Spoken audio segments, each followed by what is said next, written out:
pag may weakness sa kamay, wrist drop, Wrist tawag drop. doon, ay weakness ng...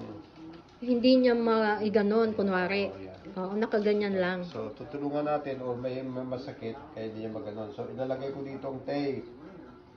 Yan, susundin ko yung forma ng muscles. Right. So, pagdating dito, ay gaganon ko lang. So, igaganon ko yan. Kailangan ipapahid muna para dumikit. Pagdating dito, masyadong mahaba ito. Pero pagdating dito, ipupull ko yan.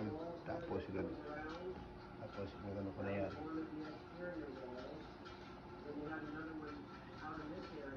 Oh, hindi nyo na maibaba. Yan. Nababa. Yan. Okay na. So ngayon, May support na sa May ngayon pag ito naman ay tight. Tight naman, tight. tightness ng Tightness.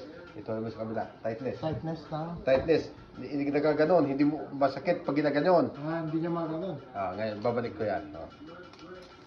Ito naman ay pataas. Sa distal. Distal yan. Ito ay tinatawag na inhibition technique. The other one is facilitation technique. Yan. So, dito, sa distal ang walang pressure. Ngayon, dito naman ang Sa kamay ang walang pressure. may pressure.